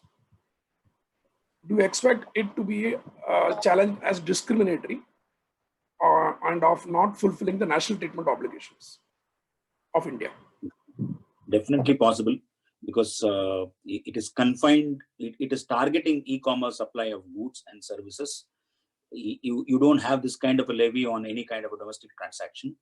But the only question would be is, as somebody asked an earlier question, does it have the character of indirect tax? Now, it is very difficult because there is no real definition of what is indirect tax and direct tax. We have a tax on income. And indirect tax, we have presumed that it is something which is collected from the customer. In fact, there is one Supreme Court judgment which goes on to say, I'm not able to recall the name, that the ability to collect tax from the customer is not a statutory character, or it is not flowing from the statute. It is more of a commercial character, and people assume that you can be collecting from the customer, and therefore it is indirect tax. That's what we've learned in economics and taxation. But in reality, what is this nature of tax? Now, let's imagine a foreign company which is now subject to equalization levy. Now, they're going to raise a supply invoice for an e-commerce supply transaction. Why would they bear this tax? They would very much collect this tax from the customer. Now, if they're also going to be OADR services. Let us say it's a $1,000 transaction, which is applied to Ganesh or me as individuals for our own personal use. Now, OADR, they have to charge 18% GST and obtain registration in India. Now, GST law says valuation would include all taxes other than GST taxes. Therefore, should they include equalization levy in $1,000 and then charge GST? Look at the kind of questions they'll have to answer. So it becomes a very difficult proposition for them to go ahead. So they'll simply include in the rate or simply include in the price and leave it to compliance in terms of domestic. Larger question would be, can you apply the agency principle for NRIs and make somebody else liable for this equalization levy? So when an e-commerce supply is being made by a foreign company, how are you going to enforce it? You've made a law. You've made them saying that go and pay this tax in India, go pay through the challans file quarterly, all that you have said. How are you going to enforce it if somebody says, no, I will not pay, or somebody says that you don't even know that somebody has done an e-commerce supply? So, of course, you'll get the data from the internet service providers. You will collect from the ISP saying who all has used the IP data. You'll go to the bank transactions. You'll collect all this data. But it's going to take time, and you're not able to enforce it. So, it's not easy to implement such an overarching levy. A levy is effective only if it is capable of effective enforcement. Otherwise, it will fail. Thank you. So I go to more specific questions. What will be the consideration for the levy? Would it be gross or net of discount and GST? That question, I think GST have already answered, in the sense that GST valuation mechanism is tricky. It wants you to include the GST portion. But for equalization purpose, the word used is consideration. Therefore, we will have to go back to fundamental principles of what would constitute consideration under the contract law. What is the interpretation of consumer for consideration in the context of intercontinental? And there are also judgments in the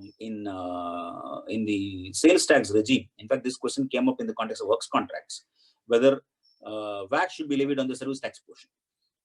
Works contract attracts service tax as well as VAT. So I've, in fact, there's a tribal tradition which I won in AP, where I've said that service tax is clearly on that consideration. VAT is separately on that consideration. You cannot levy VAT on the service tax portion. So all kind of mind-boggling interpretations will have to be done. And I don't think a foreign company is going to be in that kind of comfort to do so much of interpretation and what position is going to change. Even if it is an imperative, it's like this. Who is a big player? and how desperate are you for buying that product or a service. If somebody is a big player and you desperately need this commodity or service, you will find probably all kinds of loading in that price in terms of taxation. Like the earlier days when software was there, VAT and service tax was merely imposed by everybody, even though you could say that if VAT is there, service tax is not there.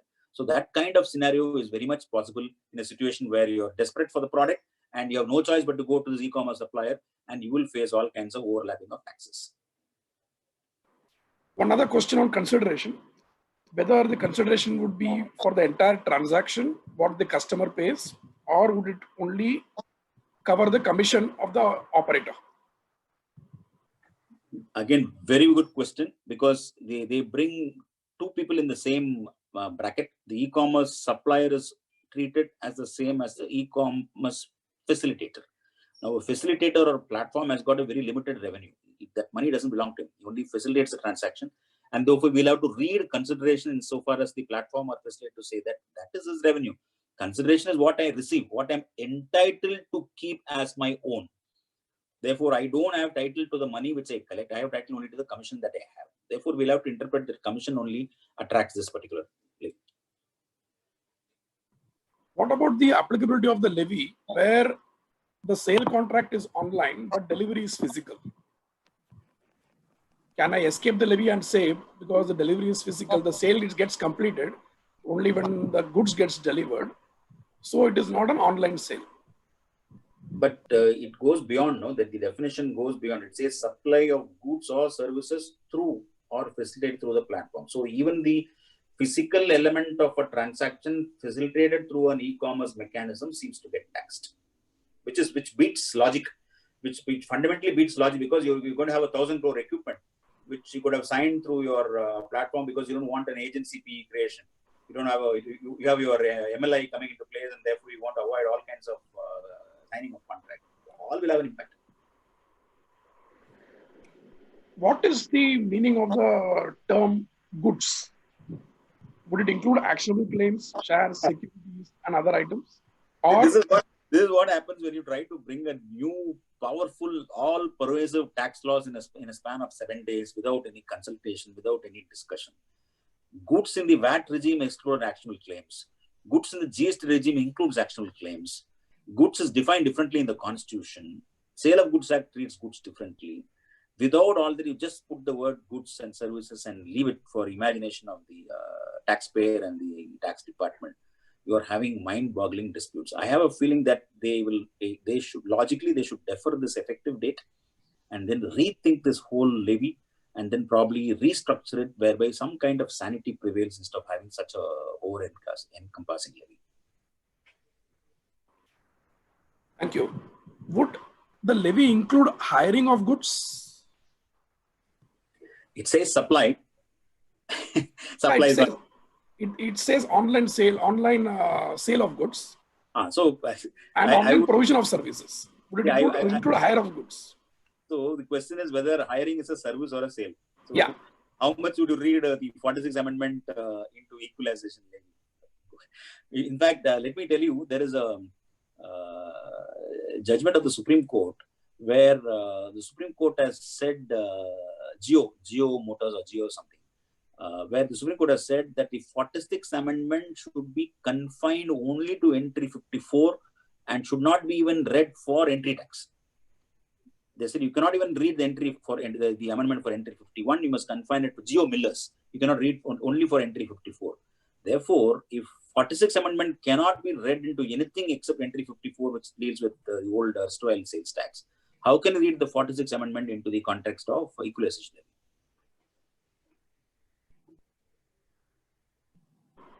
Okay.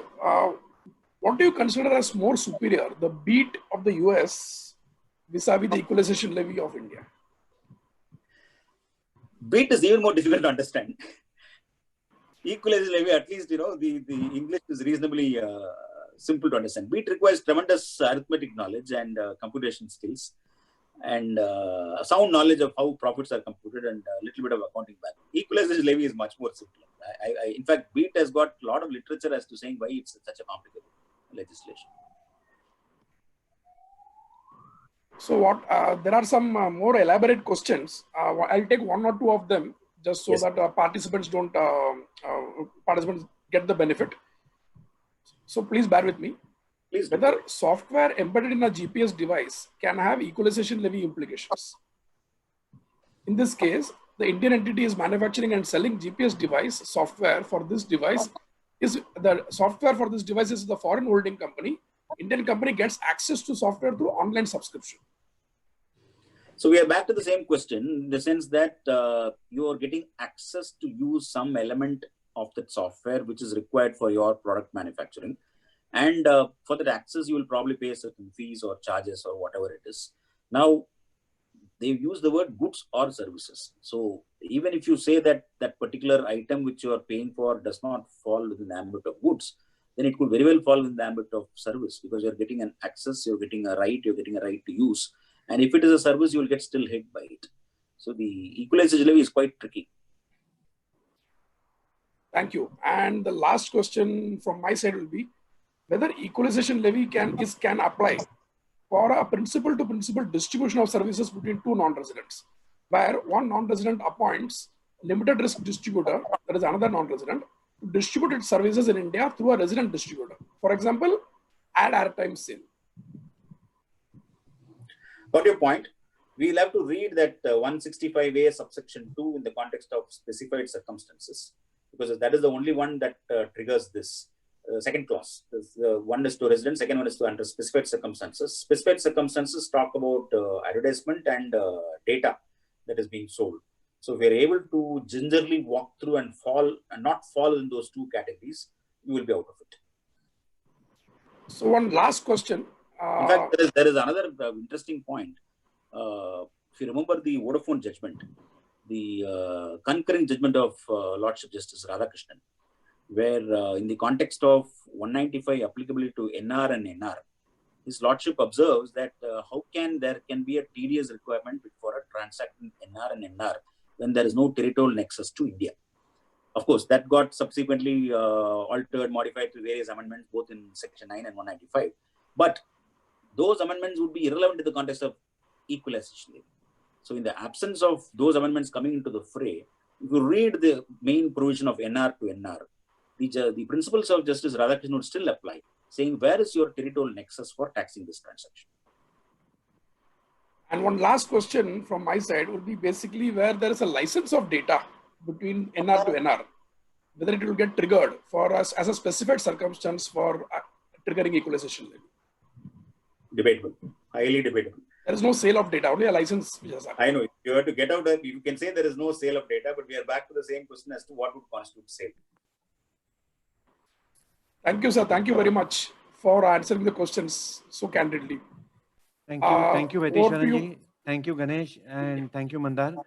Friends, for the benefit, Mr. Vaitheeswaran has just authored this book on the same subject, and it is available on e-platform through Amazon. So all of you all are requested to just go and download and purchase that book for the benefit.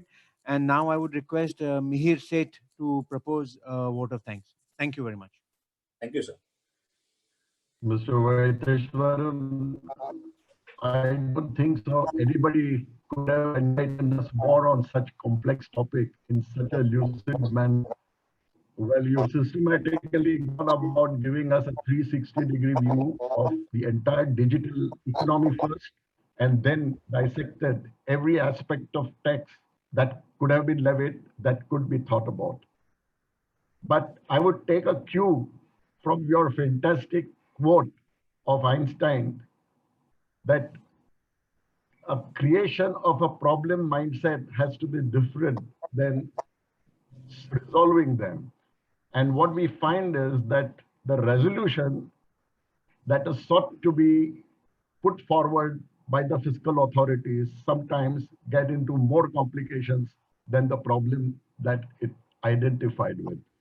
I'm only reminded of a quote by Palkhiwala, and it is so valid even today, especially if you look at it from the equalization point of view, equalization levy point of view. And he said, and I quote, that we are living in times of such fiscal environment that your own shadow may leave you in the long hands of oppressive fiscal administration will not spare you. And as the world is evolving, there are new vistas and avenues of business. I believe fiscal administration is probably getting used to finding out new ways to see that how best they can earn their money. And maybe this is what they call as their social compulsion. Well, as we know, Heraclitus said that there is nothing as permanent as change, maybe 650 years back. But if he was alive today, and I'm sure after listening to your lecture, he would have said that there is nothing as permanent as change and tax today. Fantastic lecture. Thank you so much, Mr. Vaitheeswaran. Thank you, sir. Thank you so much. Thank you, Ganesh. Thank you, Mandar. Thank you, sir. Thank you, sir. Thank you, sir.